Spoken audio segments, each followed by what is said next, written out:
Coronavirus, l'indépendance sanitaire de l'UE en question. L'Europe devra tirer les leçons de la crise du nouveau coronavirus en assurant son autonomie stratégique dans des secteurs clés, comme la production de médicaments, qui impliquera de constituer des stocks, voire de relocaliser la production, a estimé ce mercredi le chef de la diplomatie européenne, Josep Borrell. Il n'est pas normal que l'Europe ne produise pas le moindre gramme de paracétamol et que la Chine concentre 80% de la production mondiale d'antibiotiques, a déclaré Josep Borrell dans un entretien accordé à plusieurs quotidiens européens. Jusqu'à présent, on pensait que peu importait où les produits étaient fabriqués, qu'un marché mondial approvisionnerait tout le monde, à tout moment et partout, a expliqué le haut représentant de l'Union européenne, UE, pour les affaires étrangères, ajoutant, en période de crise, cela s'est avéré faux.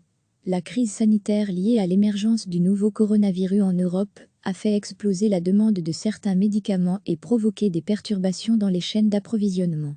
Degré retrouvé, tout notre dossier sur le coronavirus actuellement. 80% des substances actives utilisées pour des médicaments dans l'UE proviennent de pays tiers, l'Inde et la Chine concentrant à elles seules 60% des sites, selon un rapport du Sénat français consacré à la question en 2018. Je ne dis pas que tout le monde devrait produire tout chez lui, mais la chaîne d'approvisionnement devrait être plus courte, et pourquoi ne pas avoir des centres de production à proximité ? A encore interrogé le chef de la diplomatie de l'UE. Pourquoi ne pas produire en Afrique, de plus en plus consommatrice de médicaments, une partie de nos propres besoins, a-t-il encore suggéré. La pandémie a également montré la nécessité de stocks stratégiques de fournitures médicales, de la même manière qu'il existe actuellement des stocks stratégiques de pétrole, selon le diplomate. Pour arriver à cette autonomie stratégique, il existe de nombreuses façons d'influencer les décisions des grandes entreprises, a assuré le chef de la diplomatie de l'UE, soulignant que la crise actuelle est précisément le moment où les États ont un fort effet de levier sur les industries. Recevez chaque matin l'essentiel de l'actualité.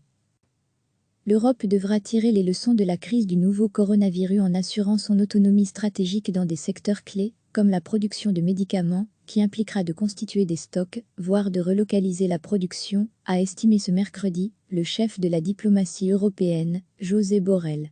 Il n'est pas normal que l'Europe ne produise pas le moindre gramme de paracétamol et que la Chine concentre 80% de la production mondiale d'antibiotiques, a déclaré Josep Borrell dans un entretien accordé à plusieurs quotidiens européens. Jusqu'à présent, on pensait que peu importait où les produits étaient fabriqués, qu'un marché mondial approvisionnerait tout le monde, à tout moment et partout, a expliqué le haut représentant de l'Union européenne, UE, pour les affaires étrangères, ajoutant, en période de crise, cela s'est avéré faux. La crise sanitaire liée à l'émergence du nouveau coronavirus en Europe a fait exploser la demande de certains médicaments et provoqué des perturbations dans les chaînes d'approvisionnement. Degré retrouvé, tout notre dossier sur le coronavirus actuellement. 80% des substances actives utilisées pour des médicaments dans l'UE proviennent de pays tiers, l'Inde et la Chine concentrant à elles seules 60% des sites, selon un rapport du Sénat français consacré à la question en 2018. Je ne dis pas que tout le monde devrait produire tout chez lui, mais la chaîne d'approvisionnement devrait être plus courte, et pourquoi ne pas avoir des centres de production à proximité ? A encore interrogé le chef de la diplomatie de l'UE.